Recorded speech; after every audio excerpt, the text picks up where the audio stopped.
This is fun. That's fine. I mean, I can break through walls, I just can't That's fine. get this.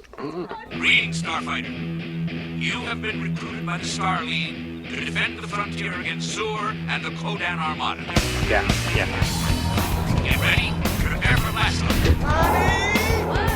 Where's my super suit? Where is my super suit? You tell me when I suit this woman. We are talking about the greater good. Don't go there! I live there. I bought a house there. I'm gonna take you there! To boldly go where no one has gone before. And remember, have fun with it. There's been an awakening. Have you felt it? If you haven't been on YouTube or anything anymore, if you've been anywhere, it's Star Wars Day. Welcome to Project Shadow, episode number 571.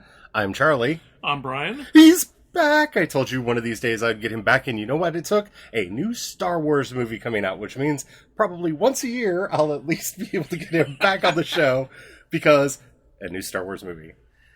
Oh, my goodness. I feel like we should say right from the outset, if you have not seen this movie and you are spoiler phobic, this is the time for you to leave. Just check out. Yeah. Because we just got back from seeing The Force Awakens, and we have stuff to say. Yep. And we're not going to try to tone it down, because I know I've learned from experience with you guys, anytime I say this is their spoiler-free review, my big mouth gets the best of me, and I say something that I don't realize that I say, and I spoil something for somebody. So if you don't want the spoilers, go away now. Come back when you're ready for the spoilers, and we'll talk. Okay? Okay, is everybody gone? All right, just us. Okay, so we just got back from J.J. Abrams presents Disney's Star Wars The Force Awakens, which I think is the appropriate thing to say about this. Before I start talking, since you haven't heard his voice in a while, Brian, what'd you think of the movie? It was enjoyable. That's, I mean, it was enjoyable. It was. I would recommend going to see it, but I'm a Star Wars fanboy, so I recommend to even go see Battle for Endor. You know, that's true. So yeah, it was also very extremely safe. Yeah, that's kind of the one note that you'll hear us talk about a lot. That is the drum we will bang slowly throughout this review. Is I meant what I said. This is Disney presents J.J. Abrams' Star Wars: The Force Awakens. I want to start with the title, because this is one of the things I was thinking about it in the car ride back, and I was thinking about this while we were getting set up. I think the one thing that bothers me the most about this movie is the title is nonsense. This is the first movie that I felt that the title is sheer and utter nonsense. Wait. Let me justify this before you tear me down. Okay.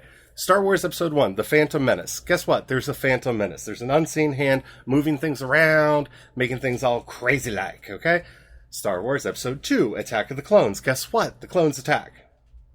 Done. Okay? Star Wars Episode 3, Revenge of the Sith. Guess what? The Sith get their revenge. Okay. Episode 4, A New Hope. Guess what? There's a New Hope. His name's Luke Skywalker and a couple other people. There you go. Moving forward. Empire Strikes Back. Guess what? The Empire Strikes Back. Return of the Jedi. I think needs to be renamed now, but we'll talk about that later. And finally, here we are, Episode 7, The Force Awakens. With the name like The Force Awakens, I was expecting something important to happen, which maybe happened off screen, but if Daisy Ridley's character, she plays Ren, suddenly realizing, ooh, I have Force powers, is the awakening, it was a wasted time. It should be a possible future Jedi Awakens. This was not The Force Awakening. Remember, in canon, we have Mortis, a whole planet that is built from the Force. I was expecting something about that. I was expecting something big. Something just big. And there wasn't. And that I think was the one thing that let me down was we'll get to the movie in a minute. It was just the title I felt was misleading. The Force Awakens. The Force didn't awaken. Daisy Ridley awakened. and that's about it. Yeah. I mean, the Force in her awoken, and that But see, was... that's not the Force. Yeah. Well, no, because she has a moment. She gets in touch with the Force, and the Force guides her and makes her strong, and she triumphs. And that's after the Force awoke, because that's after we have the whole thing. But we'll get to that in a moment. No, because no. That it was a process. It was a process. From the moment she resisted Kylo Ren up until the moment she smacks him down. Oh no! Actually, the Force awoke before that. But the Force awoke Yeah. so far before that because you have that Snoke line that everybody knows from the trailer. There's been an awakening. Have you felt it? Yeah, with the Millennium Falcon maneuvers. That scene was really cool, by the way. I did enjoy that flight scene. Yeah, but we'll talk about that in a second. I'm just bitching about the name. Maybe the Force was like a Asleep, hungover version. I've never been hungover, so people not for lack of trying. People I see hungover, they stir, and then like 2 hours later they actually get up. But they're not really awake still. They move around like zombie speed for about another hour. The Force wakes up grumpy. Yeah, so that's kind of the Force awoken her. Okay. It stirred. You thought it was awake. You started breakfast, and you found out your breakfast was 2 hours too early. And even an hour after that, you still could have served breakfast. It would have counted because they're still not awake.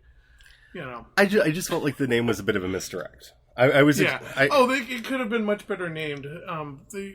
There was a lot of issues because I'm sitting back going... Episode 1, Part 2 would have been a lot better. Kylo Ren used the Force, so it was already awoke. Yeah. Like I said, episode 3, Part 2, that would have been much more appropriate name. Okay, so let's just go through the movie. The movie opens as we hoped it would, with a crawl that tells us that, hey, there's a new Republic, and hey, Leia's not really part of it. She went to join the Resistance that's fighting the First Order while the Republic's over doing its thing, whatever it's doing.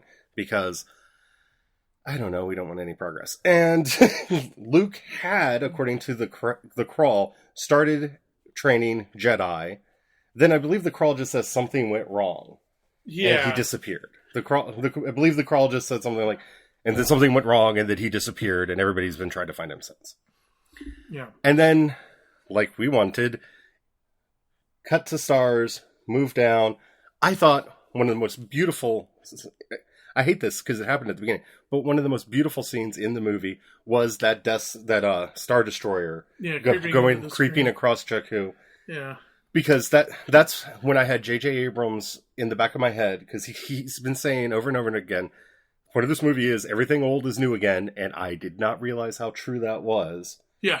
Because this was a new hope. Yeah. This was a new hope, but it was from a different angle. We should pause for a second just to let everybody know that in honor of the Star Wars movie coming out, we spent the last week rewatching all of Star Wars. All of the canon. All the canon. We started at episode 1, went through the Clone Wars, went through Rebels, all the way out. We literally finished Return of the Jedi right before we got up and went to the theater. Yeah, 20 minutes before the start of the movie. Yeah. So it takes about a week, just for the record. Yeah, it takes about a week. But a lot of that. So it was very much like a New Hope. Yeah, that was very fresh in our mind. But I love the way they did it. It was beautiful because it was so pitch black against Jakku. Yeah, and it was a way that I hadn't seen it before. Because we often have it fly over, we have it fly beside us, we've seen this kind of flyover scene in a couple of the movies at the beginning.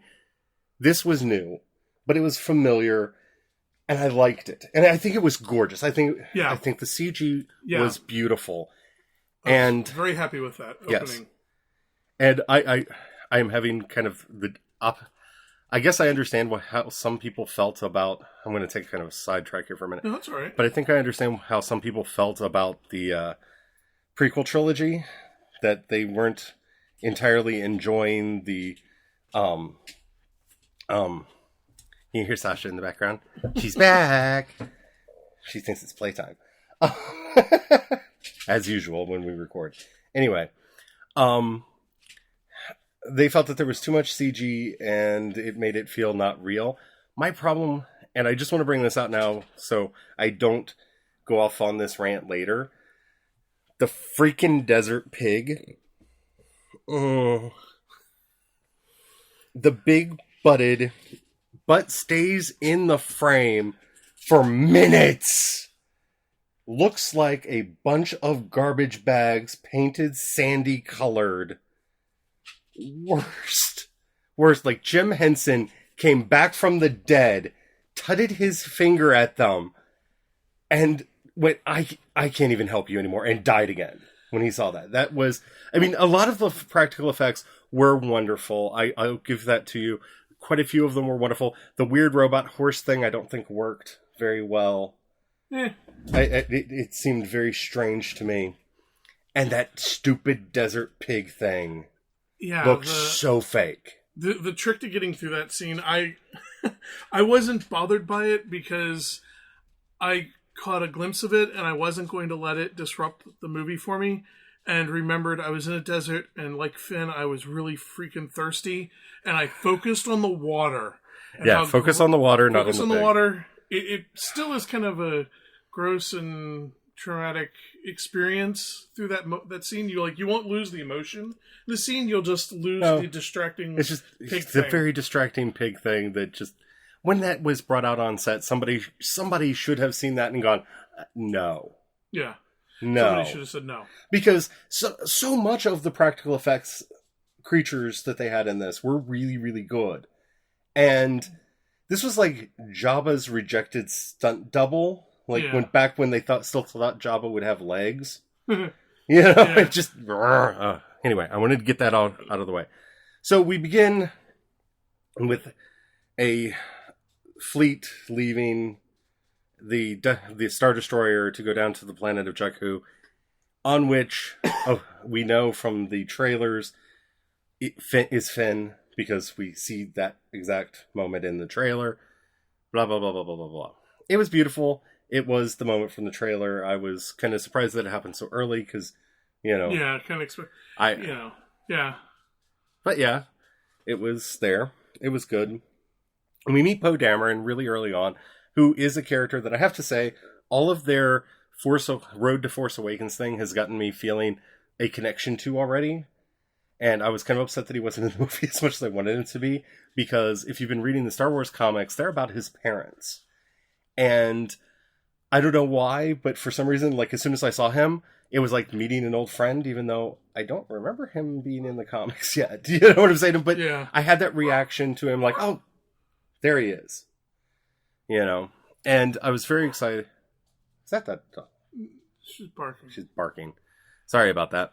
I don't know how much that's picked up. Sometimes it does, sometimes it doesn't. Anywho,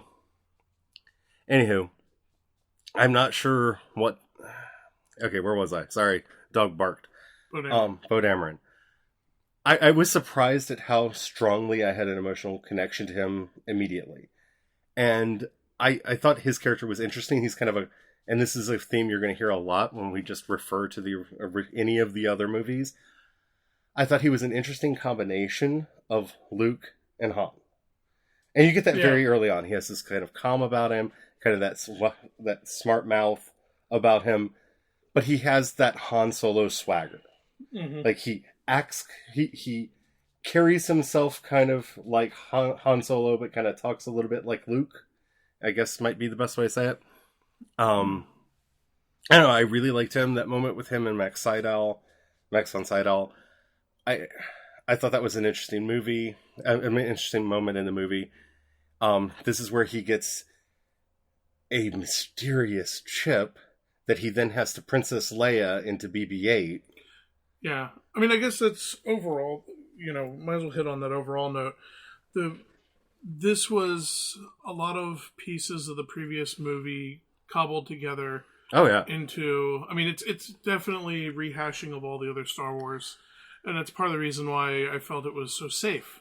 It was very safe. Because it was all the scenes that you remember from the previous movies, but with different characters in the park. You have the Princess Leia and R2-D2 redone with BB-8. To the point where he gets down on the same knee, and he reaches down and he puts it in the tray, and there was everything but help me, Obi-Wan Kenobi, you're my only hope. Yeah. That was the only thing missing in that, and he wasn't wearing a nice white shift, which I think he might look nice in a nice, tight white shift with some buns on the side of his hair. So I mean that was okay. Yeah. It really, the thing that struck me the most about that, and this is where I think this is how to say this was. This movie in a way felt like work because so much of the things that I thought were stunning were setups for future movies. And this is where we first meet Captain Phasma. It's very short. Yeah. It's very sweet. She is not in this movie a lot. Like, if you were going to this, like, I love Gwendolyn Christie, and Gwendolyn Christie is in Star Wars, Gwendolyn Christie will be in Star Wars Episode 8. She's in 3 scenes, I think, total in this entire movie. But, I'm sorry, and you never see her face, which I think is interesting. Yeah. I think there may be a Vader thing going on there. Yeah. I'm wondering what's going to happen when she takes that helmet off. Mainly because she has that moment later with Finn where she really goes off on him about taking the helmet off. Mm-hmm. Like, there's something that felt more personal and less regulation, Like, it was a reg that you have to get permission to take your helmet off, but I felt like there was something more there. I'm curious about her, but that scene, which we all, again, saw in the trailer, of Captain Phasma walking through the burning village, she is going to be a thing. Yeah. It was striking to see. It was striking to see in place. We also get our first glimpse of Kylo Ren here. And right off the back, and remember, we told you there are spoilers in this thing. So, if anybody didn't believe us, and you're like, well, you're just talking about other little things and you haven't gotten into spoilers. This is a big spoiler kind of thing that I'm about to say. So, if you don't want spoilers and you didn't check out, last chance. Right off the bat, they tell us that Kylo Ren is Han Solo's son. Yeah. Right off the bat. Right there, opening scene. No lead up. I mean, no lead up. They got right to the freaking monkey. Yeah, right to the naffin monkey. And that brings me to the number 2 thing that kind of bothered me about this movie is it didn't set anything up, any real mysteries up, except for one that we'll get to in a moment. Like, I was expecting a protracted who is Kylo Ren. And what I was... Everybody, I think, by this point, kind of knew he was Han and Leia's son. I think we had all gotten to the point prior to going to this movie, he's going to be Han and Leia's son. And guess what? He is Han and Leia's son. But his name is Ben, not Jason. Ha ha ha ha. Luke's son was Ben, and it's not Luke's son, it's Han's son. Because they're clever? Yeah. Anyway.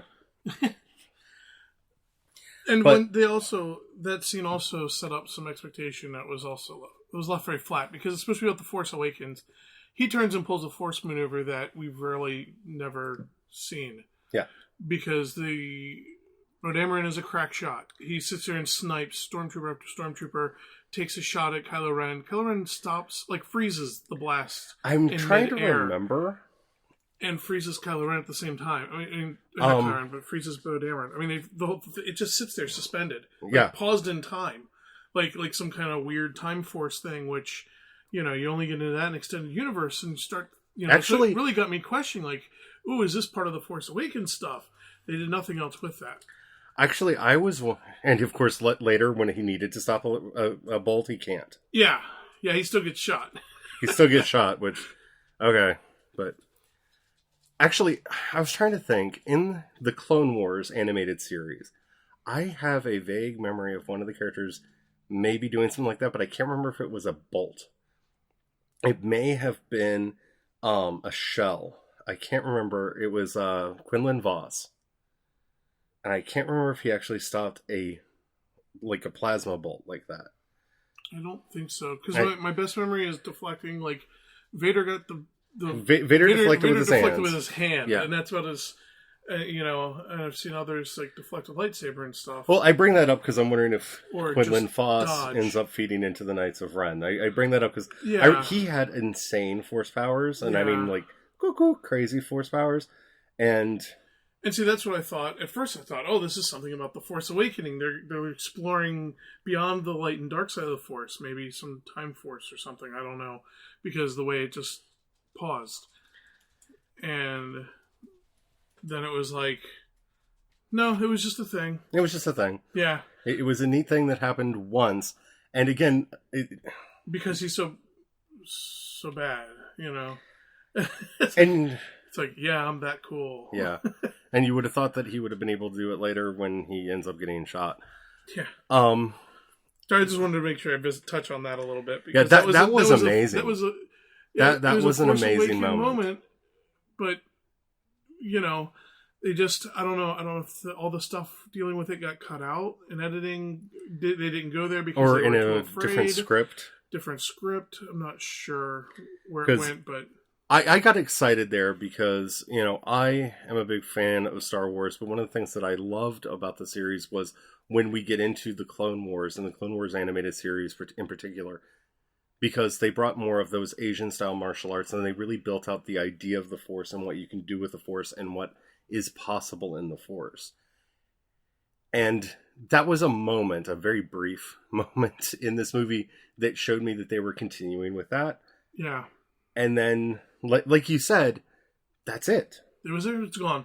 We kind of see a force push. We see a moment again clipped right from the Clone Wars animated series, which again was kind of impressive, where he's pulling thoughts out of the mind of Poe Dameron. That scene that you've seen in the trailer, with Kylo Ren standing over Poe Dameron and Poe Dameron like ah, yeah, he's using the Force to pull thoughts out of his mind. Granted, in this is one of those moments where in the cartoon, in the animated series, if you haven't seen it, it's Mace Windu, Obi-Wan Kenobi, and Anakin Skywalker. And they are unable to do it together. They all three try, and together they're not strong enough to pull it out. Anakin kind of gives into the dark side for a moment, and he just goes in and rips it out. Yeah. Of the guy's mind. And so this was a moment that kind of showed me, you know, being familiar with the full canon, that they've recognized that they're putting him kind of on par with at least Anakin Skywalker, if not Darth Vader. And so that kind of gave me some feelings, because we kind of skipped ahead a little bit. So basically, they capture Poe Dameron on the planet. BB-8 gets away, you know, like droids do at the beginning of these movies. Gets away, and they capture... That was... Because you had the whole Millennium Falcon in the fight. No, not yet. Oh. Not yet. Oh, Poe Dameron. Yeah, this is Poe Dameron. I skipped ahead to Poe Dameron's names. Yeah, I skipped ahead to Poe Dameron's interrogation. Yeah. Sorry, my bad. Yeah, he's interrogated, and so during the fight, Finn can't bring himself to shoot people. This is apparently his first fight. They don't go much into his backstory other than he was raised to be a stormtrooper. There is some mention that they're either bred to be stormtroopers or raised to be stormtroopers, but they are not clones. They actually go out of their way at one point to say, maybe this isn't working and the Supreme Leader needs to just build a clone army. And they do bring that up at one point, which means we may see that at some point in the future. Maybe. I don't know. It was a gun put on the table, and so you gotta kind of consider this for what they are. I don't really want to do a full plot breakdown of the movie. I'm just trying to go through and talk about various aspects of it, and I'm trying to do it in order so we don't miss anything. The next thing that we learn, at least for me, is Finn is a coward, which I thought was a very brave choice. Yeah, for one of the lead characters. For one of the main characters. You know, no. I thought I cut you off. No, I was in agreement. Yeah, I thought that was a very brave choice to make Finn a coward. Not only was he, like, yes, he has a kind heart, and that's why he couldn't just kill in cold blood the people on the surface of the planet, but he is a straight-up coward. He is a straight-up coward, like, old school straight-up coward. He's afraid of everything. He's afraid of everything. And his cowardice comes back up with Maz Kanata. You know, when she looks in his eyes and just goes, yeah, I see that. You're a coward. these But she guys says it over in such here. a beautiful way. Yeah, she says it in such a beautiful way because she's just like, I hey, know those eyes. I know those eyes. You want to run. Yeah, you want to run. Those guys over there, they'll take you to the outer rim and beyond. You're going to have to do some work for them, but they'll take you there. Have fun. Bye. She was just like, she just shut the conversation down. She's like, you want to run? Here. We'll help you run. Bye. Yeah. Boy. Which is still brave to make one of the main people a coward. Finn is not a name. I think that's something we should bring up at this point. Finn is not a name. I can't remember his full number. Finn, his FN, then a number after that. Yeah. That's his number. He was raised with that. He was raised without a name, which to me tells me we're going to learn that he's either he's a cloned Mace Windu, waiting for that one, or that I have a feeling since they kept going back to his childhood, there's a secret there that's going to be our Luke, I'm your father moment in this new trilogy, because there were two characters that they kept going back to, and that was Finn and Rey. Rey was left on this planet on Jakku when she was a child and told that they would come back for her, and they never do, which leads me to believe that Rey is in fact Luke Skywalker's daughter. That's what I was thinking as well. That when he fled, to go out to who knows where, he left her there, much as he was left, on a desert planet. Yeah. And I have a feeling that Max von Sydow's character was her Obi-Wan Kenobi. You kind of get that I don't know. I got a weird vibe about that, or that whoever was her Obi-Wan Kenobi, because you see someone in the flashback that she has kind of holding her back because she's wanting to run to the ship. Whoever that was her Obi-Wan Kenobi, and the one that was supposed to keep watch over her, and then that person probably died. So Finn, not a name. Poe Dameron gives him the name Finn because he refuses to call him by his Imperial number, and FN Finn. Loved it. Thought great scene. I don't know why I love Poe Dameron. Yeah, Poe Dameron. They when they wanted to make the cool flyboy, I mean they did. He's the cool flyboy, crack shot, does all kinds of really cool maneuvers. My biggest takeaway from this movie is I love Poe Dameron. He sits at the cool kid table. Wherever he sits, that is the cool kid table. Yes. And we all want to be there. Yes. And they succeeded in making that character. Yes, they succeeded in that. Rey.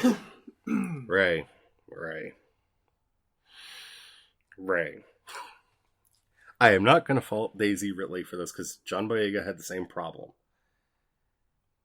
She has the same face through the most of the movie. Like, every time there's a reaction scene, we're coming in close. Do the face! Yeah. And you know it. You see it. You've seen it. You've seen it in the trailer. You know what it is. You've seen it. And no, that wasn't the same scene multiple times. Actually, when you see the movie, you realize they were actually using different clips because it's always the same face. It's the same face. Over and over again. And I don't think that's her. I don't think it was her as an actress. I don't think it was her choice, because every now and then I felt like she went, if you will, like off script. And there was something there. You could see that she has talent. You could see she would do something. And then you just felt like, and J.J. Abrams walked in and said, honey, they need to know this is serious. Do the face. Yeah. Or something. It did. She and Boyega, both Finn and Rey, I'll just use their characters' names. Finn and Rey both seemed so managed that I don't know. It's not that I didn't like them or anything, but I just seeing the same face of them, because again, Finn has that face that you see in the credits over and over and over and over again, and he has moments of real emotion. I mean, like the fight between him and Kylo Ren, he has emotion. Yeah. And you can see that as an actor, it's not like he's an actor who can't emote. He just, for some reason, didn't. So, he didn't. So, okay, so, Finn breaks Poe Dameron out, and they escape. Exactly the scene that you think it is, with a TIE fighter that gets shot down. We are now left to believe that Poe Dameron is dead. And if anybody believed that Poe Dameron was dead, you didn't watch the trailers, because the trailers had all these other scenes of Poe Dameron. Like, this is one of those moments where the trailers spoiled that for me, because he's a new character. He could have died. I don't know. But I remember seeing him in the X-Wing going to fight in the big Starkiller base, so I knew he wasn't dead. I was upset his coolness didn't just reject the sand.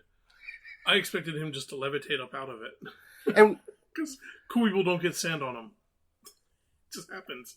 And the weird Sarlacc pit that ate the ship that they crashed in. I wanted more to that because I kept expecting like Where this big was the monster. monster? Yes, Yeah. I was expecting a monster to come out and chase Finn. Finn runs like there's a monster She after makes him. reference to the sinking sands area, and if it was that, why wasn't there more of the sinking sands going on? Yeah, because apparently, you Yeah. know, Finn didn't weigh enough to be sunk in sand or something. I don't know.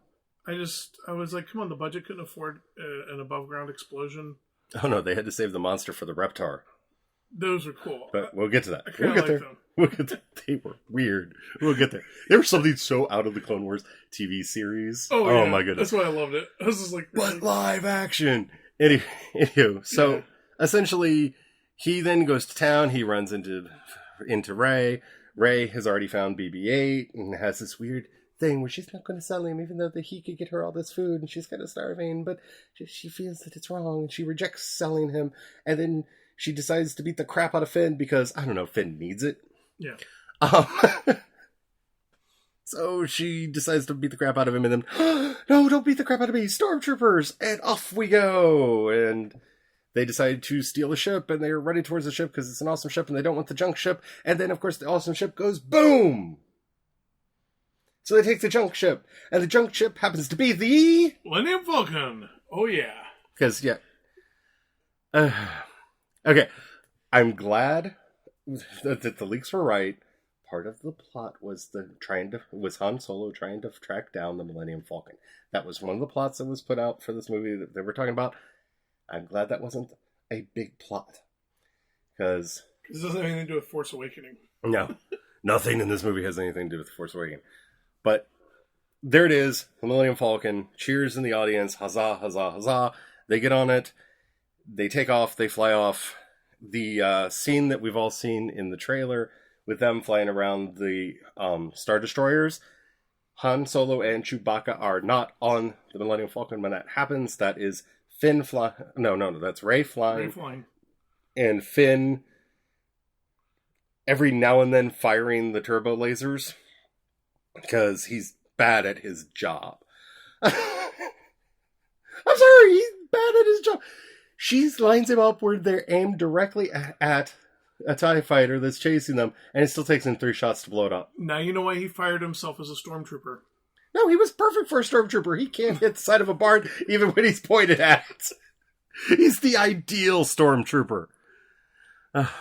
Anyway, so yeah, and then they decide that they're going to escape. They get up into space. They get captured. Finn freaks out because the First Order, they've captured us. And no, it's Han and Chewie. Which apparently she wasn't good at getting that poison gas out, but that doesn't matter because that was a false... Yeah. That was a red herring plot that they were going after. So anyway, Han and Chewie show up. Roar! Applause in the audience. I think Chewie's hair looked weird. I've said that since I saw the first trailer. Chewie's hair looks weird. Like, I don't know. It's weird. But I was After happy to see watching him. so much Clone Wars, he looked alright for the animated series. He did. He did. So- It just... I don't know. It was...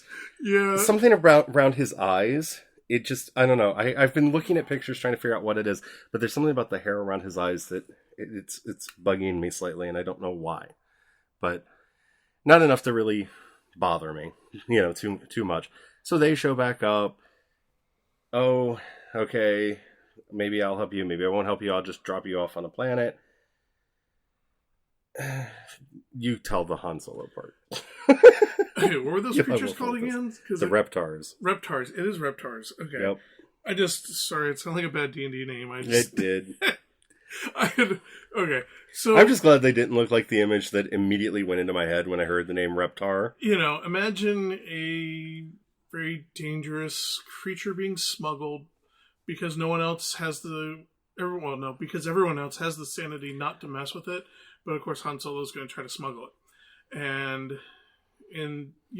they get loose and Because Daisy Madcap- Ridley is bad at her job. Madcap Adventures. She's not her job. She knows what she's doing. Okay, And this her, was a good her job example is of- to survive. No, I'm sorry, I have to correct you here. Her job is to survive. That's all she is. She is a survivalist. That's all she is. She has one purpose in life, and that's surviving. And she's like, I've got it. We can stop the two rival gangs by me popping these circuits, and that will lock them in here. Oh no, I popped the wrong circuits. Let the monsters go. Ah! She's bad at her job. They survived. They did not get shot Because at by she finally any of hits the the right gangsters. button. No Yeah. gangster shot at them directly. Okay, That's they true. shoot at the Millennium Falcon, but they don't shoot at them. And yeah. So it's like a Eye of the Beholder. If instead of eye stalks, it's tentacles, and the mouth was much more toothy and chompy in the center. With a long frog-like tongue. Yeah, Did it have an eye in it too? I thought I remembered seeing an eye. There was Yeah. something when it. I don't know if that was like know, just like another mouth thingy on it, or if it had an eye in it. It had something right at the end I'm a of fan it. of monsters. It was a Oh, cool, it was a great monster. It was a great monster because it just slid and rolled and it rolled down the hall. It went Sonic. That was Yes, the only it thing did. that would have been better is if it moved faster, like It Sonic. was. If it could have like built up speed and I don't know, gold coins appeared where people were. It was very Attack of the Clones, the arena scene at the end. Yeah. If you like the creatures there, you'll like this creature because it was very in line with that. Though they also gave it a feel of the Rancor kind of thing because it had kind of those similar sounds to the Rancor. It was a really crazy critter that apparently they just loved in space because they get in the Millennium Falcon and away they go. Yeah, that whenever somebody comes across that salvage ship, Oh, they're so dead. Unless the monsters die let me first. put it this way: no one will hear them scream in space. Yeah. Well, that was my favorite thing because when they're like, it's like- nobody. What did the guy say?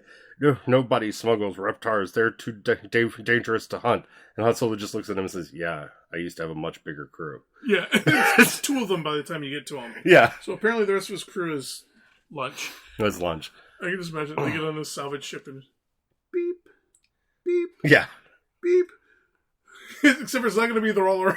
It's just be like you're just no, it is flying going to down the be. hall. Yeah, It's all around me. I'm in its mouth. Ah! it's in the hallway instead of the vent. It is the hallway. It is the hallway.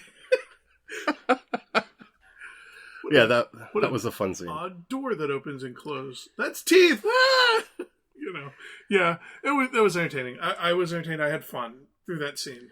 So we now have a scene with what's his name? I want to Vrain, the guy, the commander guy, something like Vrain. Anyway, the surplus Nazi stand-in number 5 with red hair. Okay, yeah. And Kylo Ren appear before a giant hologram of Supreme Leader Snoke. And we get to see Supreme Leader Snoke because the Force may not have awakened, but there is no secrets. Everything happens. Brian forgot to turn his phone off. I did. Oh, da-da-day. I left mine in the other room. Yeah. And I still haven't turned it off airplane mode from the theater. Snoke... I don't know what to say. They kept building it up like the reason they weren't showing us stuff is because we were going to be like shocked or something, or it was going to be something really cool. Okay, at first I thought they went there. I was like, oh, here's the moment. They're going there. He's 100-foot tall Sith. This is like the Sith Guardians to the Temple in the old Star Wars game. Galaxies. In Galaxies. I thought they went there. I was just like, that's awesome. He's 100-foot Sith Lord. No wonder why everybody follows him. He would be pretty intimidating. And that's just a hologram. I think the secret that we're going to learn is he's actually like a Barbie doll sized character. Yeah. And that the hologram is so huge because he's overcompensating. I will bet you money now. Sith. I will bet you now that he's not actually that giant. He may be, but I would almost bet you He's that probably normal size. the big. I don't think he's even going to be normal play size. it safe. No, he's going to be Yoda. He's going to be Yoda size. He is going to be a small character. Yeah. I would almost, and the reason I say that is, if you think back to which one was it? It was one of the prequel movies, Episode 3, Revenge of the Sith. actually looks kind of like the aliens that are refueling Obi-Wan's ship on Utapau. A little bit, yeah. Yeah. Ah. I don't know if they realized that or not, but he kind of reminded me of the aliens that were refueling Obi-Wan's ship on Utapau. So Wow. I knew those little guys had to be evil. that's what I'm saying. That's why I'm expecting him to be tiny, because he looked like them. And he may not be. Maybe he is a giant. I don't know. We'll see. But again, I was expecting something... Yeah, something Force related. For all now. this... No, well, even... Force Awakens, so... It's Force Awakens. But even beyond that, all the secrecy around what he looked like, right? Yeah.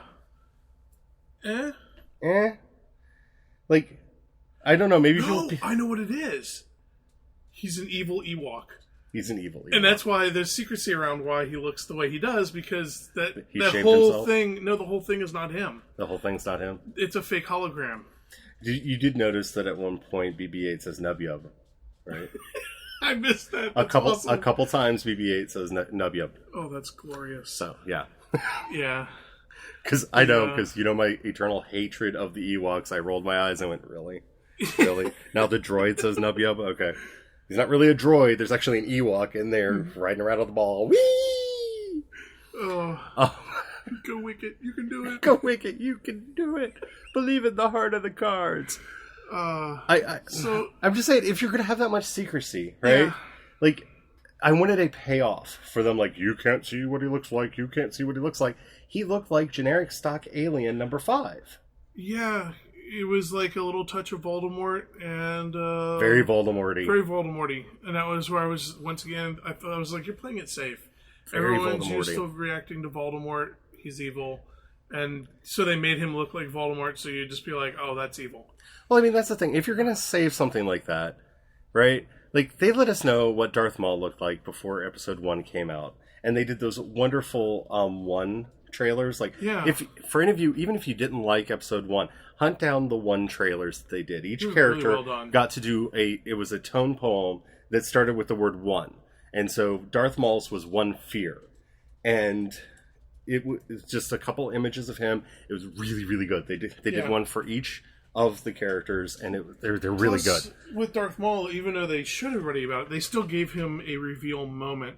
So Yeah. when you first, But what I'm saying you is- you get hints. It was burlesque. You're like, and then Maul.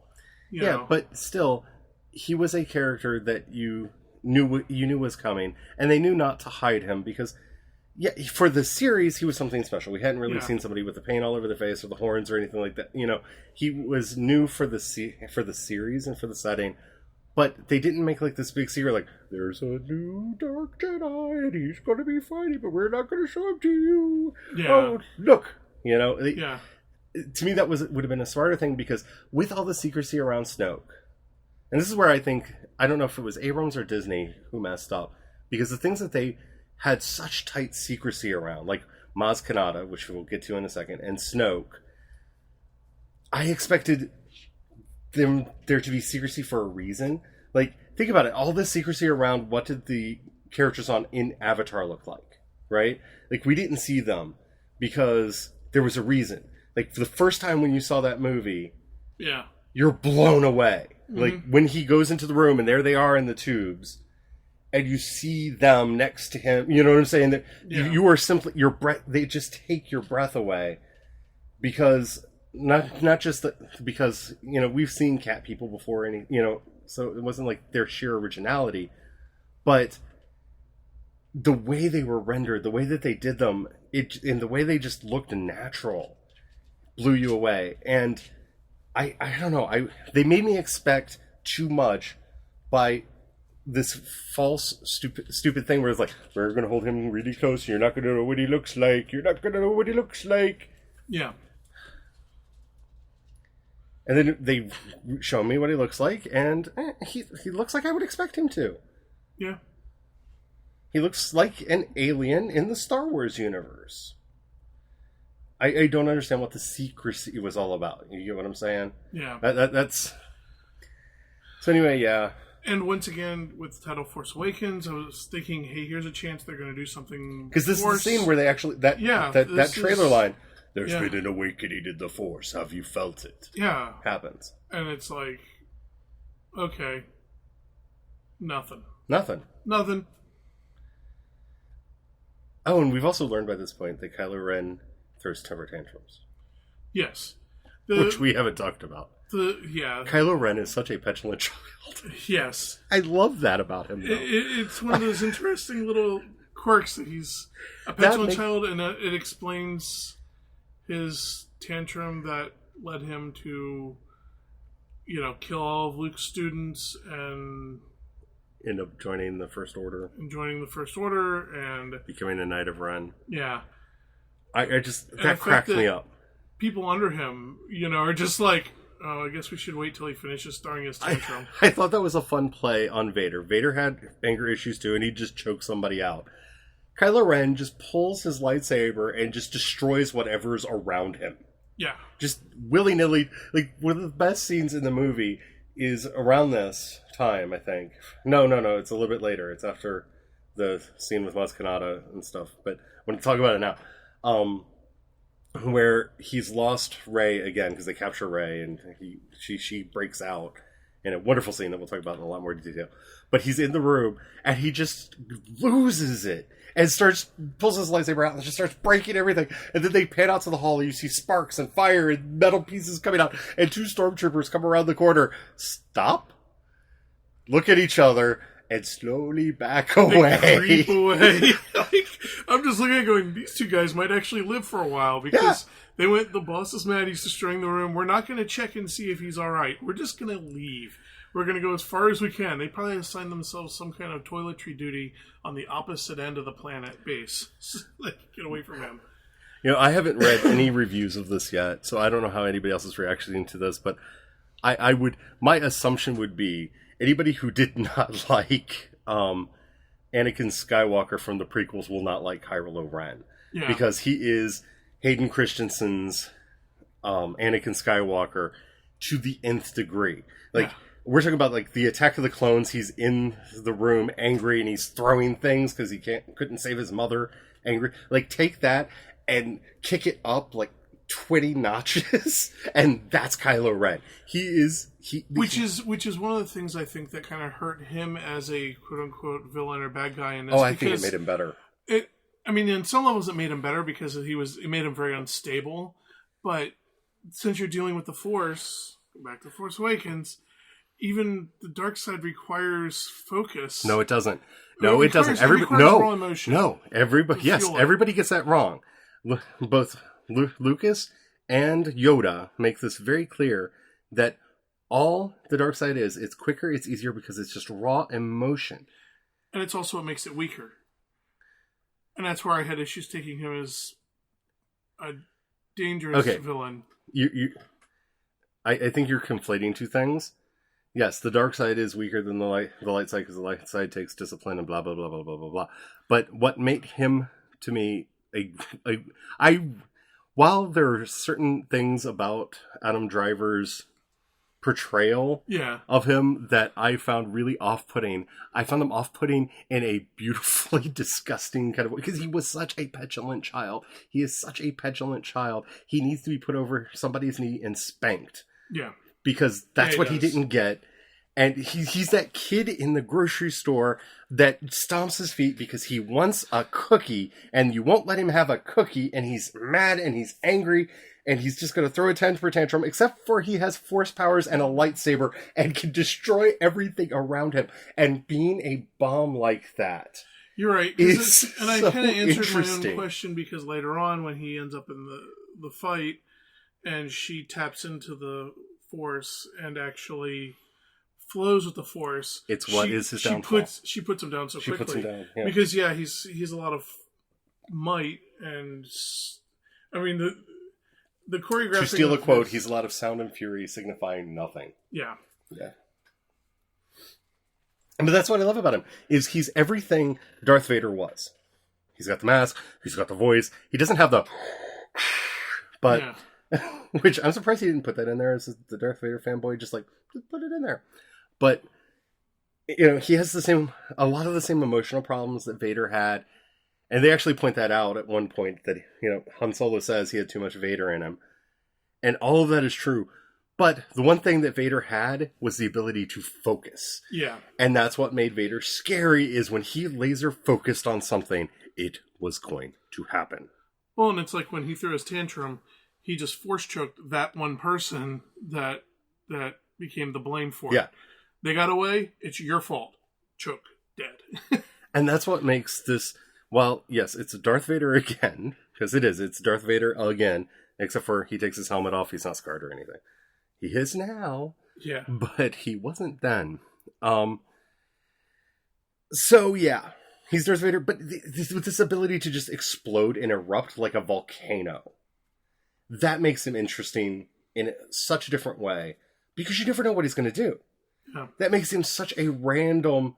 I mean, think about it. They could get to a point where they're standing in front of Leia or Luke, and he has a weird moment of conscience, and just lashes out and destroys everybody, and then attacks Luke.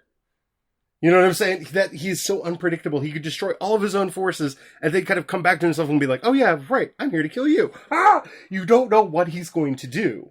I like that. You know, because that is the one thing I can say about this movie that was different from the ones that came before. Emperor Palpatine, plotting. Very controlled. Knew what he wanted, was working for it, all the way there. Darth Vader, plotting. Knew what he wanted, was working towards it, moving in the direction he needed to go. Kylo Ren has no idea what he wants. He has no idea what he's working for, and when things make him angry, they die. It's a very different kind of villain, and at least we have that. There's everything else in here. So everything we did find something that Yeah. wasn't... Everything in this movie is the same over again. That different. And I like that. I like that a lot. I also like Maz Kanata. Yeah, Maz Kanata, very cool. So, in our, just clip things from other movies and put them in. Maz Kanata is Yoda.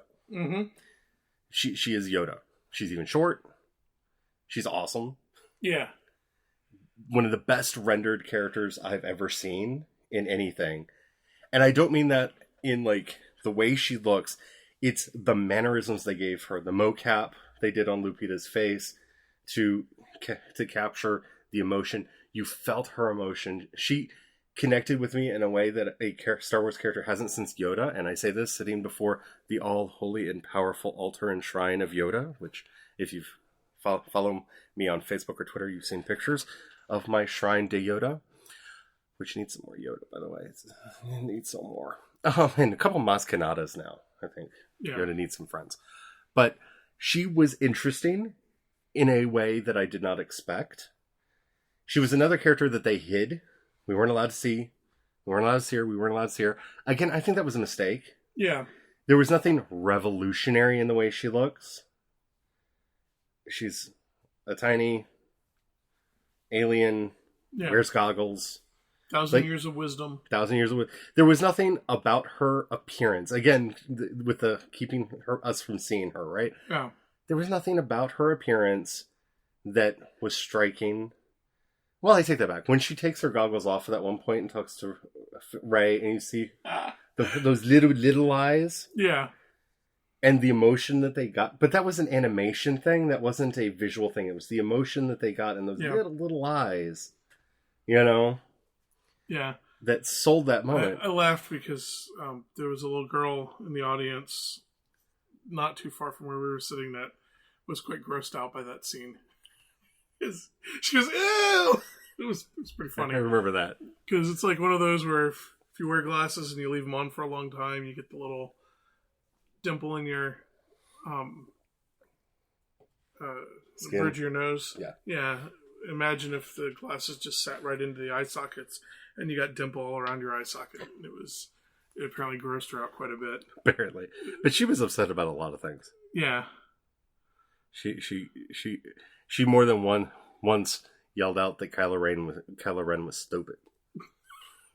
Like every time Kylo Ren did something, that little girl would just cry, "He's stupid. Why is he doing that, Mommy? He's stupid." That made me laugh. Yeah. Yes, honey. Yes, he's very stupid. Yeah. He's very stupid. I don't really have much to say about Maz Kanata other than I hope she survived the events that we see there because they don't tell us. Yeah. Like we know that Finn, Rey, Han Solo and Chewbacca get out. Yep. We don't know if Maz Kanata does. I'm hoping she does. I'm assuming she does. Because if I remember correctly, she should have been somewhere around where Chewbacca and them were. So if they made it, you know what I'm saying? Yeah. They were underground when the bombing took place. So I'm assuming she got out. I hope she did. I want to see her in more things. I want some backstory on her. She seemed like a character that I really want to know more about. I have not wanted to know more about a character Especially more. her and Chewie. Yes. Yes. Is my boyfriend with you? Yeah. She's got a thing for Chewie. She's got a thing for Chewie. That was awesome. Oh, I loved Maz Kanata. I did. I fell head over heels in love with Maz Kanata. It's in... Oh, and if you were reading the books, I just lost the name of it. I think it was called... Oh, is it something of Deception? Yeah. I just lost the name. Anyway, if you've been keeping up with the books, they actually released a prequel book that I am trying to remember the name of right now. Anyway, the character... Why did names? Why did you all leave me right now, all at the same time? I'm useless. We're back to the problems that we always used to have. I'm not Google. Brian's not Google, and my memory has failed. I just have a name issue. I do too. Brain wiring thing. The Perfect Weapon. Ah. That was the name of the book. If you read The Perfect Weapon, and I say book, it was really, really short. I don't know how long the actual thing was. They put out an audio version of it. Really good audio version of it if you're an Audible subscriber. That was basically 2 hours. We're like, oh, look, Star Wars movie for the mind. And we downloaded it and listened to it like all in one night. It was really good. She is in the movie. She's in the movie for just a second. She's just in... Bazine. That's her name, Bazine. Bazine? Yeah, Bazine Natal. Yep. She's in the movie just for a second. Just for a second. It's one of those things that as soon as I saw her, I recognized her, I knew who she was, and I knew that the box was in the basement. It was one of those moments, like if you've been keeping up with the lead up to and all the stuff in there, you know, you knew what was there. She had it. It was in the basement. You knew the story of how it got to the basement. If you want to know where Luke Skywalker's lightsaber came from, yep, go check out The Perfect Weapon, Journey to Star Wars The Force Awakens. It's a really good story in and of itself. Completely new characters that will explain some of the things about the First Order and the Republic and what have you. But mainly, it's about Bazine, and she is awesome, and I want to see more of her. To me, she is the new Boba Fett.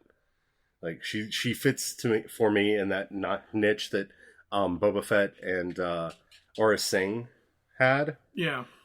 But in a very different way. And I'm very excited about her. But she makes this brief appearance in the movie. You like see her sprawled out next to this guy, and she stands up and all but looks right into the camera. Yeah. Like all but looks right into the camera, and I'm like, oh, Bazine, I know who you are. And as soon as I saw that, I was like, oh, wait, that means it's there. And of course, this story doesn't tell you what it is, but we all knew that there was the quest for for Anakin's lightsaber. And I had assumed when we got to the end of the book, and Brian did too, that that's what was in the box. And yes, that was what was in the box. Finn goes down, opens the box, has Freaky Vision number 5. Yep. Which, by the way, most of the trailer elements that you sat back and went, wow, were from her vision, not from the actual story. Yeah. And I thought that was interesting. Though some of them were prophetic, like the Kylo Ren in the snow thing. Mm-hmm. That was kind of prophetic. You get to see her childhood, her being left on the planet and all that.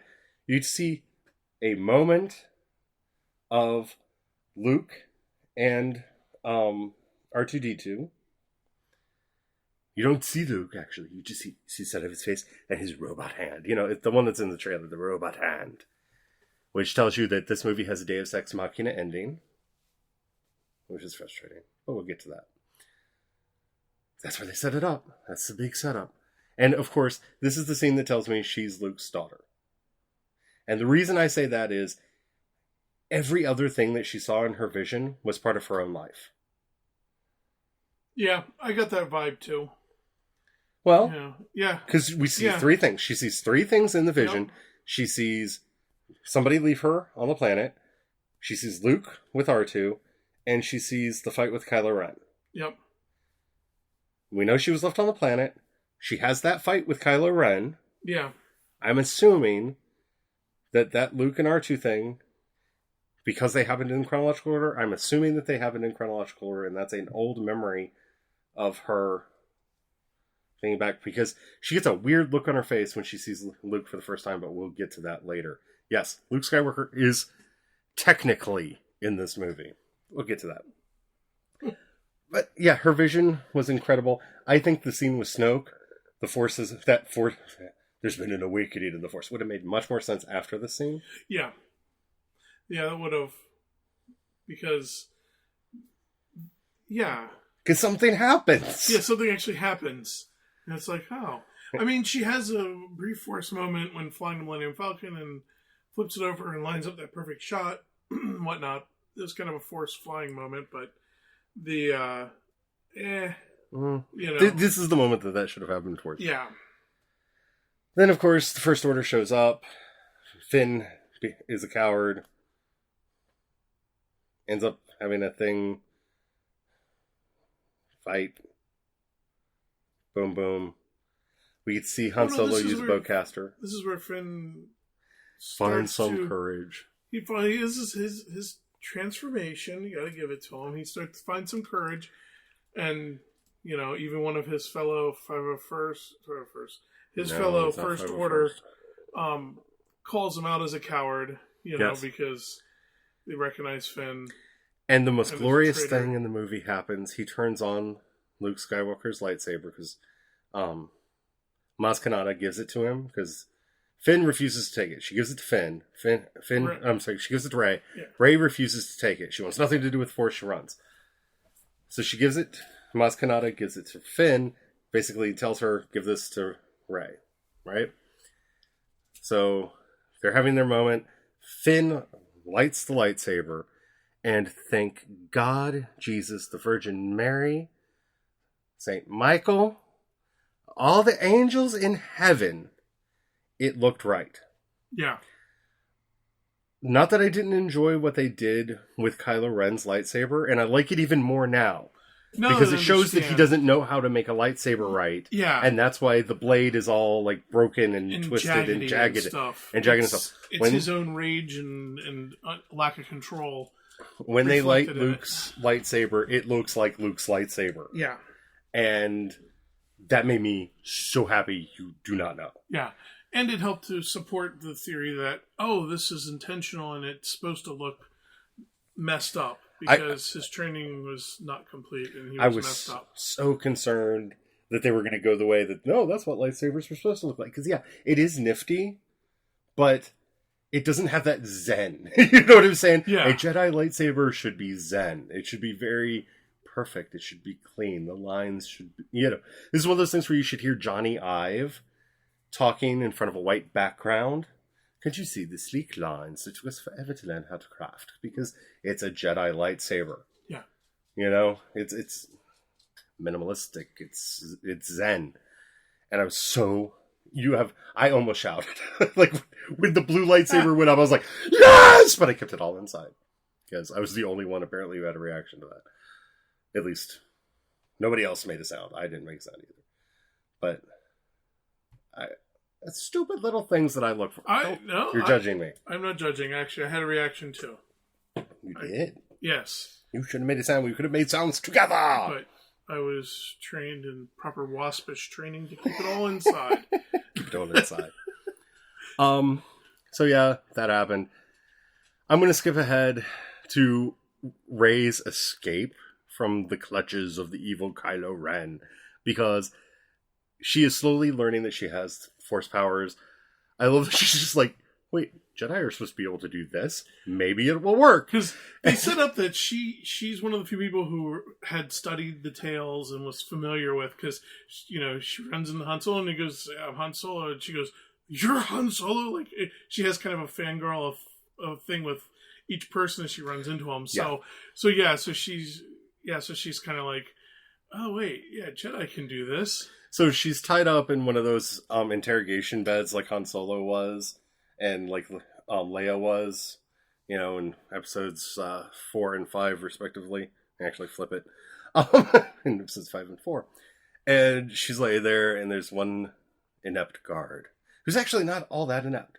Because she realizes, as this moment, you can like see the gears. This is why I don't think she's a bad actress, but that J.J. Abrams told her to do stupid things. Because you can see the moment when it hits her you can see it in her eyes. Wait a minute, Jedis can mind trick.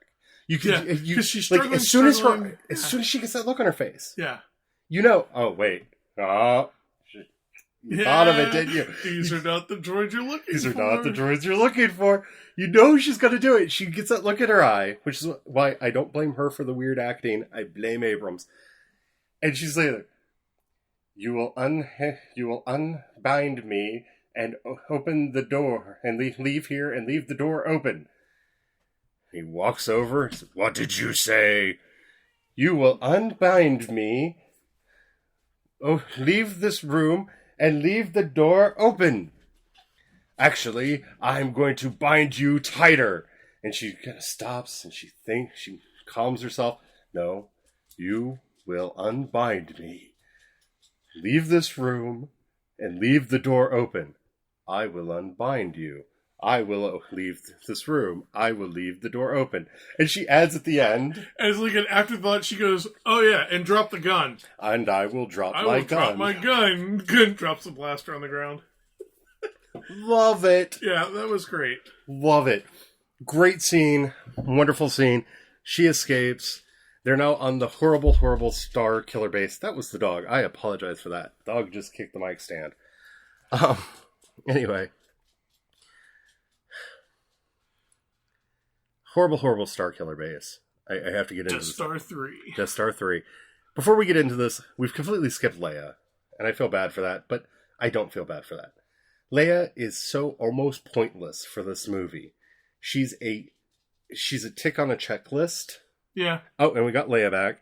Because she shows up, and she kind of looks at Han, and he looks at her. I missed you. I missed you. You know, I always hate it when you leave. That's why I do it. You know, they bent her. Yeah. Eh. It was okay. It was okay. It was just an okay moment. Like, why? She is the Mon Mothma of this movie. She is. She's like, hi, I'm here because someone needs to be in charge. I'm the titular person in charge. Right? Yeah. I mean, she is. She is the Mon Mothma of the movie. She gets a little bit more screen time than Mon Mothma ever did. But, hi, I'm the one who's in charge. And I will be standing at the table quietly while we monitor the events that are taking place elsewhere. I'm not being quiet to be mean. I'm just reenacting most of Princess Leia's lines. Yeah. Yeah. She doesn't do that much. And I love Carrie Fisher. I was really glad to see her back. I love this idea that she's General, not Princess. Now she's General Organa, not Solo. I was also a little let down because in the extended universe, you know, Leia, I know this is no longer canon. Leia didn't study Jedi arts and took up some Force work herself. But once again, with The Force Awakens, I thought, oh, maybe here's somebody to teach her a little bit. She does have one moment that proves that she is Force sensitive still later in the movie. We'll talk about that in a minute. Yeah, but there's no development. No development whatsoever. No growth. No growth. I'm a Force dispensing birth unit. Yeah. That has some sensitivity. Yes. And it's like, how degrading to the character and to... You know, because I felt that I was like, I'm sorry, don't give her a token strong general title and not give her some of the, you know, battle meditation, butt kicking, at least battle meditation or some other butt kicking things to make her stronger. You know, I mean, it's a minor thing because you know they have a strong female lead and they didn't have really issues with this being only one female in the galaxy anymore, kind of thing. But it was just sad that Leia was still left on the side. Yeah. Especially since the extended universe took time to just go, hey, here's an easy thing. She never just was copy good it. with the lightsaber, but she No. had one. She knew how to use it. She could do some minor force things. She never was Maxie's big with the force, No, but she's still yeah, still some. use it. Or like you said, you could have just gone the other route and given her some battle meditation and Something. that could have been fun and yeah. So that was Leia. It was like, Again, okay. I enjoyed her more Yeah. in the comics than I did in the movie, and I'm talking about the new canon comics, and that's sad. Like, when you actually have Carrie Fisher as opposed to a drawing of Carrie Fisher, you should enjoy yeah, the real person more, Yeah. and they really didn't do much with her character. Though they might. They You might. never know what's Yeah. going to happen in the next movie. A lot of the criticism I have of this is, I guess we'll see more of that in the next one. Because, like with all franchises, they didn't go all out on the first one. Because they know they're getting 5 more movies. So why? They don't have to push. So anyway. So she escapes the Starkiller base. Death Star Model 3. They actually address this in the movie because they know that a lot of us are going to be going, wow, they were stupid enough to build a third Death Star. And is it Han Solo who says, that's not a Death Star? We don't even have words for what that is. yes. It's And a Death Star. He showed a size comparison, which kind of made me giggle a little, just because we watched episode 5 and 6 this afternoon, and I was kind of laughing because we had a conversation about the different sizes in the Death Stars between A New Hope and Return of the Jedi. And then in this one, which is planet size, so it's way bigger. And it looked stupid. It looked stupid. They dug, I don't know, 100-mile trench across the equator of a planet. Gave it a weird eyeball.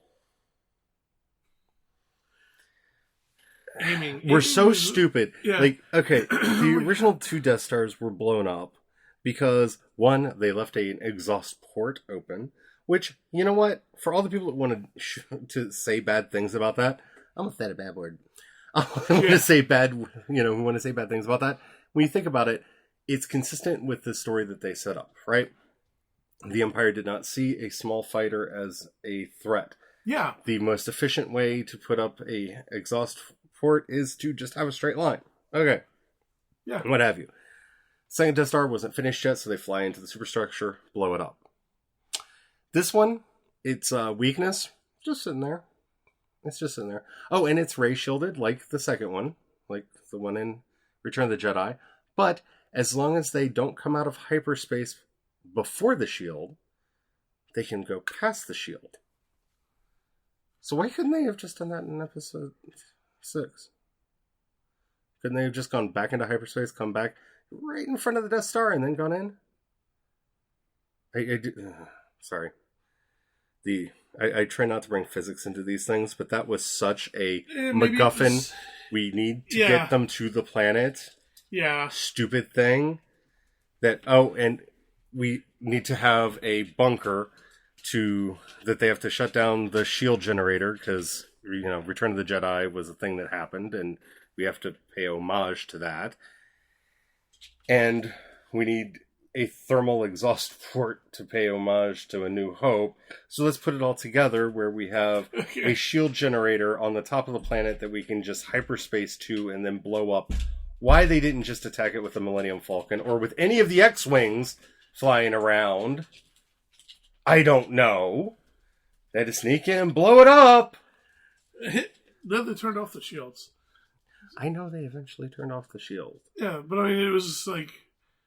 They flew the Millennium Falcon onto the planet before the shields were down. Yeah. And then landed it to sneak in to put dynamite in the building. Well, they turned...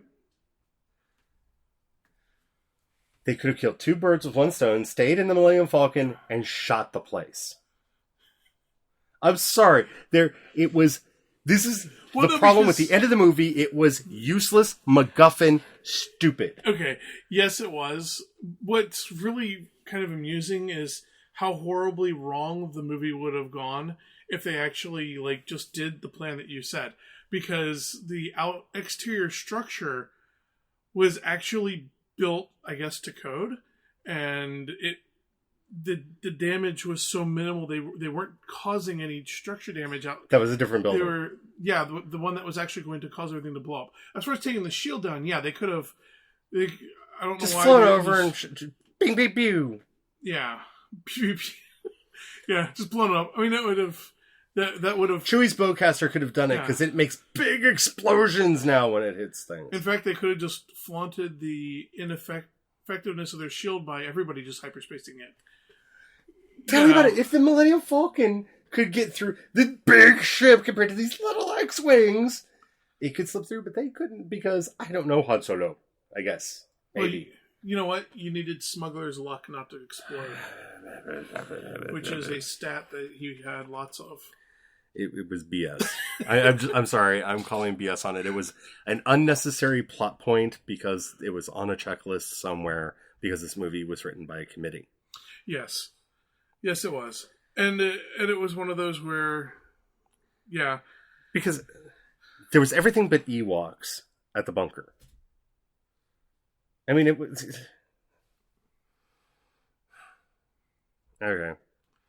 So, blah, blah, blah, blah, blah, blah, blah. Our heroes are reunited. Did find it amusing, though, that they set the charges blew up, and they created the exhaust port so that he could fly down a trench to go through.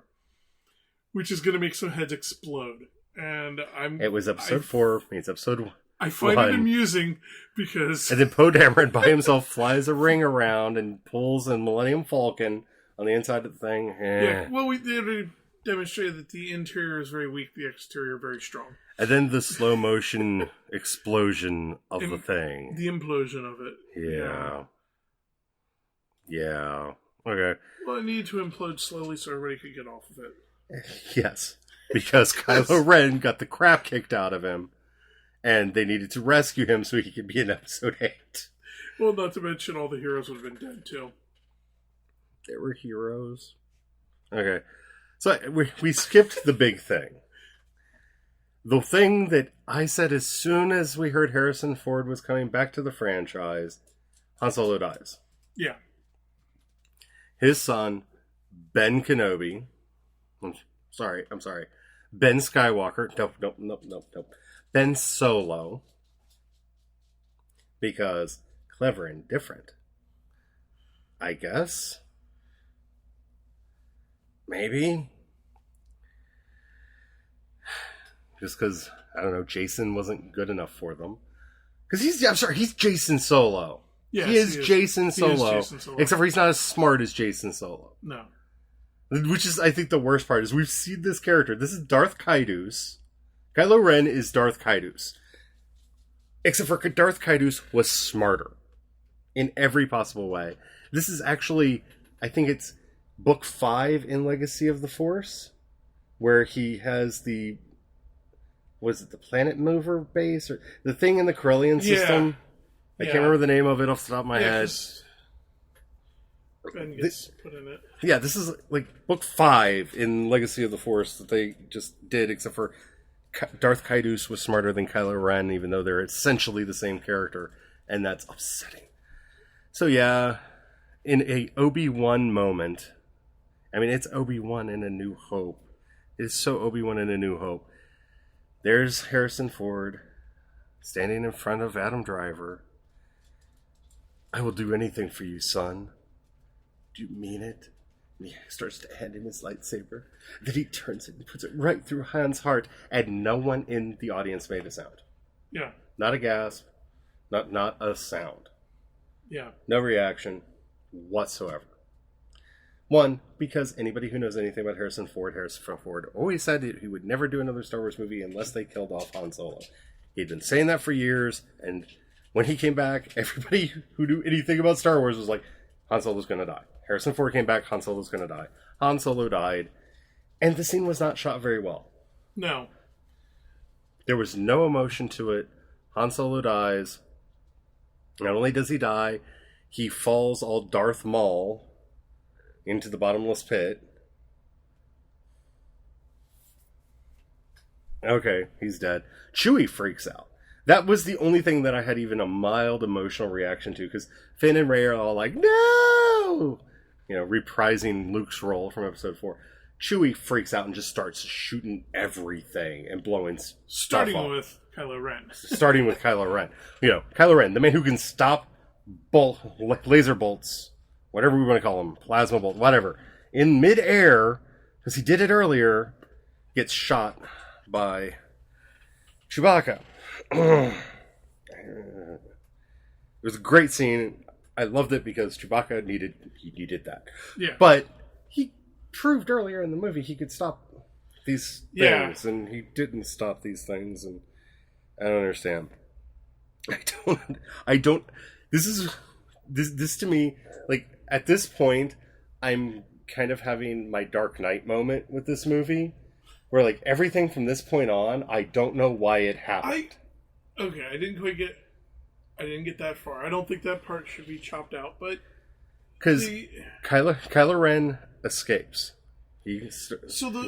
Follow me. Kylo Ren escapes. Poe Dameron is about to do his little fly through the crack in the wall, blow it all up thing because they needed an exhaust port. He was the torpedo. So they made their own, and Poe is a torpedo. I still love Poe Dameron, but still, damn, that scene. Oh, what the hell were they smoking? I want some. He is that maxi at the Force. That's all. Yeah. And so then we have this weird protracted lightsaber thing with Daisy Ridley and Finn, and the only part of that I enjoyed was it's that one moment where Kylo Ren sees Anakin's lightsaber and he starts reaching for it in the Force and kind of cocks his head because he realizes it's not coming towards him. Then it flies right past him into Rey's hand. Yeah. I got a bit of satisfaction out of that. I will admit that. Yeah. That whole fight scene. And his little tantrum. That's mine! That's mine! It's pretty funny.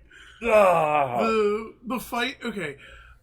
I know you didn't like the fight. I thought No, the fight was fine. The fight was fine. It was safe. It was easy. It was nice. Yeah. My problem was with how the fight ended. So if you want to say good things about the fight, say good things about the fight. Well, they did with his sloppy rage and anger, he flails about with that sword like you'd expect any noob with a 2x4 to try to play swords, in the backyard, swinging about, and she's doesn't do so well until she gets in touch with the Force, and then gets that moment of zen, and suddenly just, all of which I have no problems with. Yeah. All of which I thought was fine. The hilt, the hilt that everyone had such issues with, and I thought was really stupid. It's justified in this scene because he pokes it into Finn's shoulder. Yeah, when he and Finn are fighting, Finn's like, well, I can use muscle behind a lightsaber and be dangerous as you are, and starts to actually, like, the swords get tied up, and because Kylo Ren doesn't really have any skill or focus on the Force, Finn can actually be a kind of a threat, and so he uses the hilt to cheat because he pokes him in the shoulder. Which is why I like the line from pain Snoke, bring Yeah. bring Ren back because he needs to finish his training. Yeah. Glad they said that. Yeah. Glad he's not fully baked because, Yeah, because he's definitely not any kind of baked Sith. No, he's not fully anywhere baked. near. And he's not a Sith. They're not doing the Sith. No. They're very clear sorry. about that. They're not doing Or the Sith. Dark Force user or whatever. Knight of Ren. Yeah. Whatever the hell that is. Knight of Ren. He's a Knight of Ren. Yeah. Whatever that is. Angry, petulant child with dangerous weapons. Yes. No, my problem with the fight is how it ends. When the mighty hand of the producer, I mean the director, I mean the Force, I mean Poe Dameron blowing up the freaking planet, causes literally the ground to crack open in between them and push them apart. So they have to stop fighting. Like literally, the Deus Ex Machina hand of the director just goes, "No!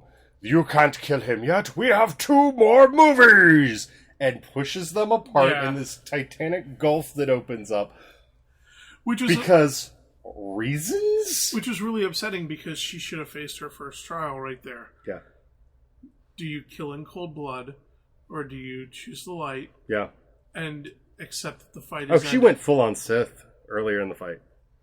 Yeah. She was acting out of anger earlier. Yeah, before she she was- found her, before she got her Yeah. mojo back, before she got her zen on, she went full on dark Yeah. side Yeah, which after him. is why she was losing. Yes, but I'm just that's the moment that I sighed.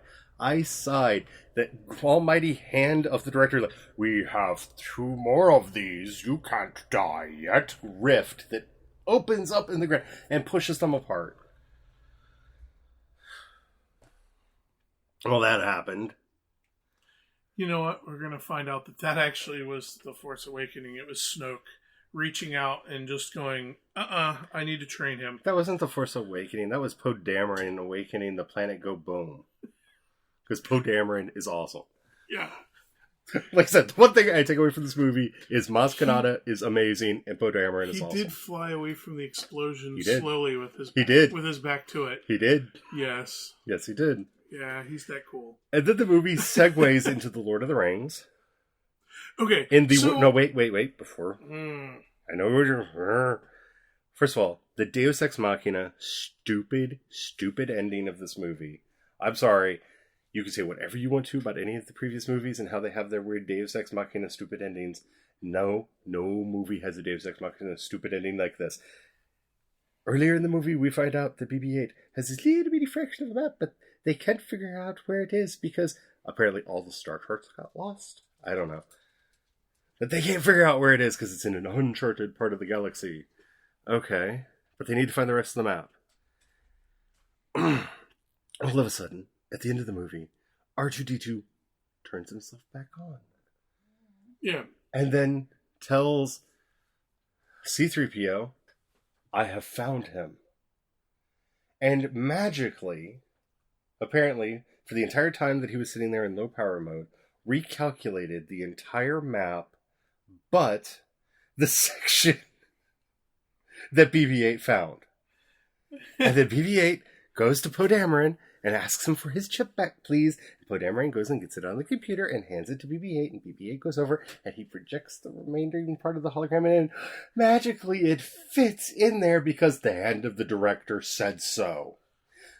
I'm sorry, for anybody who complained about George Lucas being heavy-handed with the prequels, the end of this movie is the most heavy-handed Deus Ex Machina ending of any of the Star Wars movies. Or R2-D2 is like an old man surfing the Imperial web, and it just took him that many years to finally find the file and download it.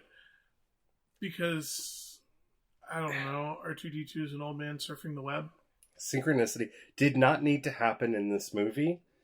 That's why it happens the way it happens, because it did not need to happen in this movie. They could have made it a little less Deus Ex Machina. They actually set it up with her walking in with the lightsaber. Uh-huh. You know, his sensors could have picked up the lightsaber, and then maybe that's actually what I expected. What they were going to do is that was what was going to wake R2-D2 up, and R2-D2 is going to go, yeah, because I like to raid Imperial databases. Here's the Imperial map, which is what.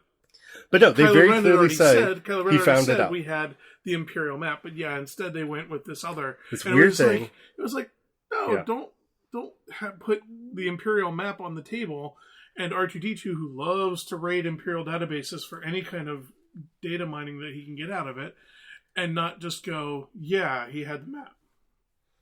Yeah, because it's just like he had the Yeah, map put all along. He was just being a prick Yeah. and didn't share. And then decided all of a sudden, I am going to share. Because they could have just gone, no, Luke ordered me not to reveal the map until the lightsaber showed up. Because Luke's maxi with the Force, and he would do something like that. That would be more Luke's I don't character. think Luke knew that the lightsaber still existed. I think we're going to find that out when they come to it in canon. But we know that the stormtroopers had the lightsaber. Yeah. We know that from the book. Yeah. The perfect weapon that we were just talking about. Yeah, the stormtroopers That had it. the stormtroopers had the lightsaber. And then it went to Maz Kanata. But they had it since the Battle of Endor. We know that for a fact. Yeah. And this is... So... Or if she is his daughter, you know, without saying that she's his daughter, just her presence would have woke up R2-D2. But then again, then they would have been like, hey, we've got the map early on. Because they could have gone, hey, we got the map. Oh, yeah, this massive weapon just fired. I'm now just we saying, gotta go deal it with bothered that me. first. It was so out of nowhere, and it didn't need to happen. And then the movie just continues happening. Yeah, see, that was something that bothered me. It's like, they've got the map, they're at the end of the movie now, they've accomplished all the things they set out at the beginning. Circle wipe out. You know, she and Chewbacca get into the Millennium Falcon and take off into the sunset. That should have been the end of the movie. The way Empire Strikes Back ends. Yeah. Because I was sitting there watching this and I'm thinking, cool, credits are going to start rolling. You know what? You sold me. I will come back and watch, you know, Rey and Chewbacca's madcap adventures hunting down Luke Skywalker. And instead, we get the Attack of the Clones ending, where everything's done. The movie could have ended there, but no, we've got to first go over to Naboo, watch the wedding. Then we go back and we watch the senator standing there watching all the clone troopers get into the ship and fly away. And because that very long denouement that Attack of the Clones has, this has that too, except for it's weird and Peter Jackson, Lord of the Ringsy, and I don't understand why we needed so many spinning helicopter shots. Of her slowly walking up the stairway. Yeah. Yeah. And then they see each other. And okay, so it's cool. We get to see Luke Skywalker. Did you have it happen? Did you? If you did, you know what I'm saying. I didn't have to. No, explain maybe it. I didn't. Hello, is it me you're looking Okay, for? yes, I did. I could see it in your eyes. Yeah, I had that. Yeah. Really? Yeah, I kind of had that playing. Yeah. In the back of my head too. Yeah. Yeah. Which will make a fun GIF. Yeah. That'd be a fun GIF. Fun GIF. Because because the whole pointless thing, she gets there he is, standing on top of the mountain, on the island, out in the middle of nowhere, because... It was an old Jedi temple. Apparently. Apparently it's the original Jedi temple, but beyond that. So he's standing there, and she walks up, and he turns around, and she looks at him, and he looked at her, and then apparently R. Kelly started singing because they were trapped in a closet. Yeah. Because she holds out the lightsaber to him, and he looks at the lightsaber in her hand, and she keeps holding out the lightsaber to him, and he looks at it there in her hand, and she keeps holding it out to him. And I can't keep going up because my voice will crack. But, you know, it was like... Helicopter spins to show us with her still holding it out to him, and him just standing there like, Yeah. Pointless. I was like... Pointless. I was like, there at least was... there because they had all this... there was some excitement built up. A planet blew up. All this fighting. There's a little bit of adrenaline going. It was like, yeah. End of the movie, yeah. And instead, they dragged out this very slow pace. Which it could have been a lot faster, because they spent a lot of time with her walking the steps. Yeah, it really... It's I mean, when I say Peter Jackson, there are several helicopter shots of her slowly climbing these steps. Yeah, like it just slowed everything down and drained all the energy out and left the movie on a very low note. She's on her way to Mordor. It was just like, really? Why did you want to suck all the energy out of a movie? Why not leave on the high note? I mean, I'm excited. Luke was one of my favorite characters in the original trilogy. I'm glad to see that he will apparently be back in the next one a lot more. Yeah. Because at least Finn is with him. Rey is with him. Yeah. I don't know why I keep confusing who's got what name, but Rey is with him, so apparently he'll be there. I mean, all in all, I know I've griped a lot, but I did really like the movie. I enjoyed the movie. I'm not sure where I would put it if I tried to rank the movies. And the reason for that is every scene that I can think of that I liked knocks it down. Because I really liked the trench scene at the end with Poe Dameron, but I liked it more in A New Hope. So click down. I like this. This is a sad thing for me. Okay, so there's... because I've been thinking a lot about it this past week, which one I like the most. And most of them are pretty much all tied for third place. Like, I have my favorite, and which I finally settled on, and I have my... Finally? Actually, there's kind of a couple tied for second and third-ish. I don't know, maybe they all fall in second after the favorite. Took a long time picking a favorite. This one actually falls beneath all of them. This one would be third or fourth, depending how the ranking shifts in my head, because of the fact that... And it's not because it's a bad movie. No, it's not a bad movie. I'll own it. I will watch it. Yeah. I will still enjoy it when I watch it. But Now, I am not a prequel hater, and you guys know me. We are fans of the prequels. We don't understand what people got their panties in a twist about, because he's changing my saga. Because if your panties were in a twist about that, you will hate this movie, because they are changing your saga yet again. So, I don't have anything against the prequels, and I've often been called an apologist for them, but the problem that I have with this movie is, like I said, every scene that I liked it better in its original movie, down to, like, I love the scene of them fighting in the Millennium Falcon on Jakku, but I liked it better when they were fighting in Return of the Jedi and the pod race scene in Episode 1, which it's basically a splice of the two of those. Yeah. I like those two scenes better. The problem with them going safe was the first thing I asked Brian when we left the theater was, what is the one thing that you will remember from this movie? And apparently for me, it's that Poe Dameron's awesome. Yeah. That's the one thing that I took away from the movie. Yeah. Poe Dameron is awesome, and I love Maz Kanata. That's the two things that I took away from this movie. Every movie prior to this, whether you like them or not, you have to admit, the pod race in Episode 1 is one of the best things that has been on screen. That pod race is so much fun to watch that it's breathtaking, and you remember it. Whether you remember anything else about the movie, you remember that pod race and how amazingly awesome it is. The fights at the end of Attack of the Clones, pick one that you really, really like. For me, actually, it's the fight when the clones finally arrive, and they're that big, just all-out battle at the very end of the movie. I think that's breathtaking. It's one of those things that when I think of Attack of the Clones, I think of that scene specifically. Like, my mind goes right there. That's Revenge of the Sith. Are you threatening me, Master Jedi? Yes. My mind goes really. to there, and the fight on Mustafar. Yeah. Both of those, I mean, immediately goes straight there. When I think about Episode 4, I am a huge fan of the scenes with Obi-Wan Kenobi in the desert. That just those simple scenes, because like it's not. I'm not looking for spectacle. You know what I'm saying? My favorite scenes in A New Hope are just those very simple scenes of Obi-Wan and Luke when he's explaining the Force to him. He shows him the lightsaber for the first time. Those resonate so strongly with me. I mean, I love the trench scene. I love the fight at the end. There are lots of things that I love about that movie. But my mind first immediately goes to those wonderful scenes of Obi-Wan and Luke in the house, right? You know, it then goes to the fight at the end and everything. I could keep going. And Empire Strikes Back. The fight. It's Hoth, and it's the Hoth. massive AT-ATs because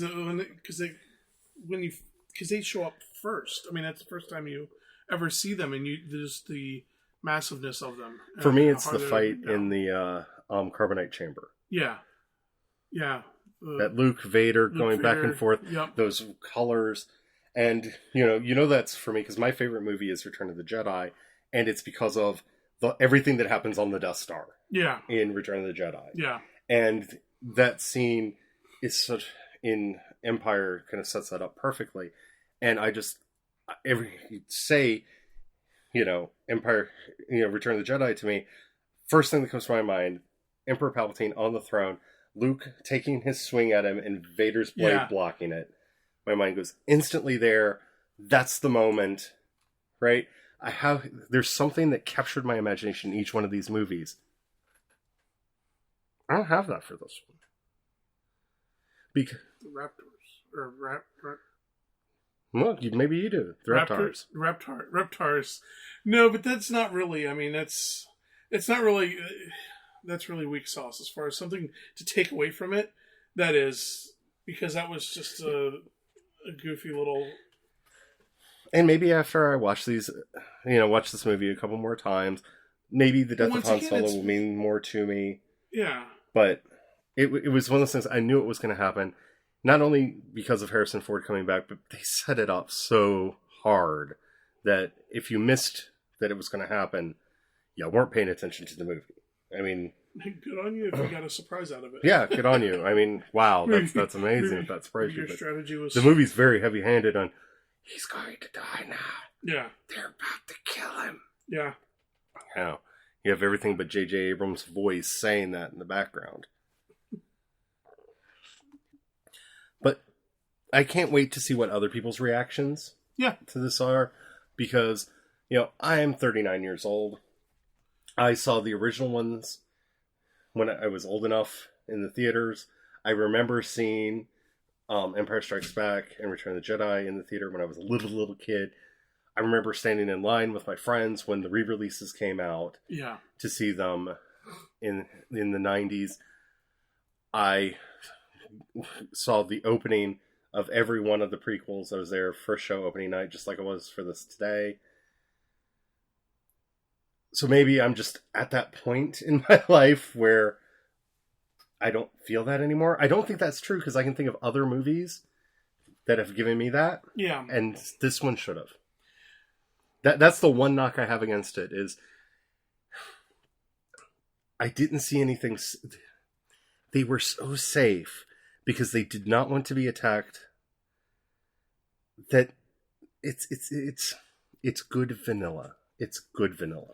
Yeah. It's very good vanilla. Which is, I guess, when you think about those individuals who are experiencing this for the first time, who are, this is their gate in, and it does concern me that, yes, they're going to get an enjoyable movie, they're going to get some nifty scenes, but are they really going to get any? They're not really going to get story out of it.